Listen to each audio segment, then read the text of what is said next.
Good morning, history class. What's up? Well, now we're on chapter 15 and we're doing Andrew Jackson. I played a video I made a year ago for you. So it's still relevant, so I shouldn't talk too much about Andrew Jackson and just read the chapter. All right, I will. I did want to explain, though, that it's at the end of the thing, it says, like, Thursday is your open response. You should know that'll be Friday. Okay, that's how we did it last year. This year it'll be Friday. And also, when we read this, you'll see that the book still has American Indian, though in the PDF I fixed it for everyone.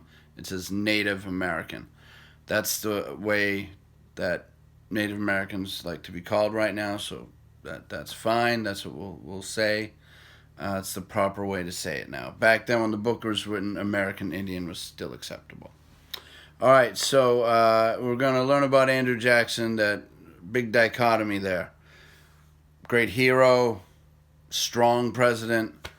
However, certainly was racist towards Native Americans and did a lot of terrible things. So we'll learn about him. All right.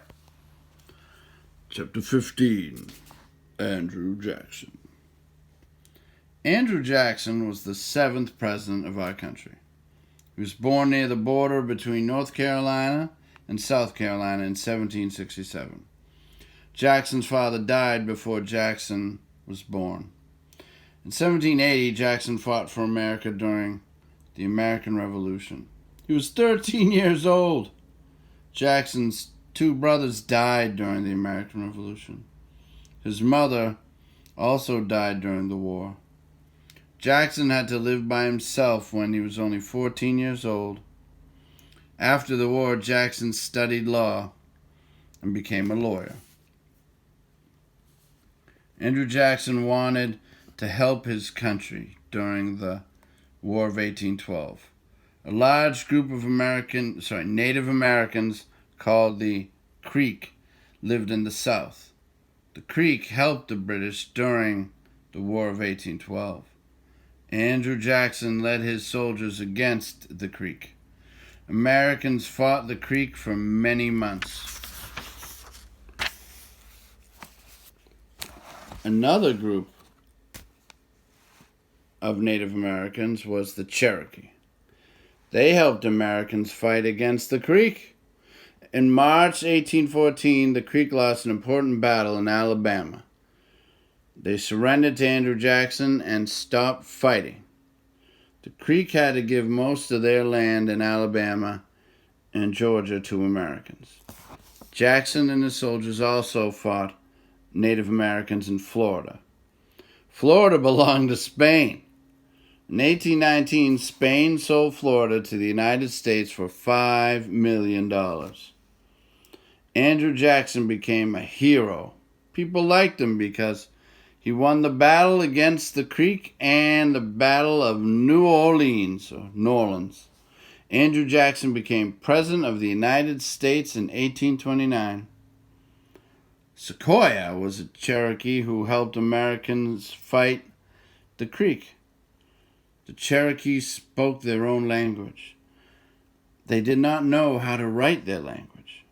The Cherokee, like other Native Americans, did not have an alphabet. Sequoyah decided to help his people learn to read and write. He carefully studied the Cherokee language.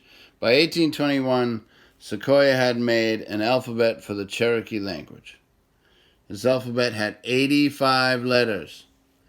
Sequoyah helped the Cherokee learn to read and write with his alphabet. The Cherokee started the first Native American newspaper. They printed books. The Cherokee started schools. Soon, almost every Cherokee could read and write Sequoyah's alphabet. Thousands of Native Americans lived in the Southeast. Many Americans wanted to own land in the Southeast. President Jackson and these Americans believed that Native Americans should move off the land. In 1830, Congress passed a law. It said Native Americans must move to land west of the Mississippi River. They had to move to an area called Indian Territory. Today, much of this land is part of the state of Oklahoma. President Jackson worked to carry out the new law. From 1830 to 1839, many thousands of Native Americans were forced to move west to Indian Territory. They did not want to leave their homes, farms, and villages in the southeast. The Cherokee called the sad trip to the west the Trail of Tears. Many Native Americans became sick and died during the long, hard trip. Osceola was a brave Native American who would not move west. Osceola was the leader of the Seminole in Florida. He led his people in battles against the American army. After many battles, Osceola was captured. He was sent to jail. He became very sick and died. After Osceola died, most of the Seminole moved west. Some Seminoles stayed in Florida. While Jackson was president, some states did not want to obey tax laws made by Congress. People in South Carolina did not want to pay tariffs. A tariff is a tax on goods from other countries. Tariffs make goods from other countries cost more money. The southern states bought many goods from Europe. They did not want to pay tariffs on the goods. Andrew Jackson said that all the states must obey the laws of the United States. He said that he would send United States soldiers to South Carolina. South Carolina obeyed the laws. The tariffs were paid. Andrew Jackson was president for 8 years. He was called the People's President. He believed that all people, both rich and poor, should work for their country. Jackson died in 1845.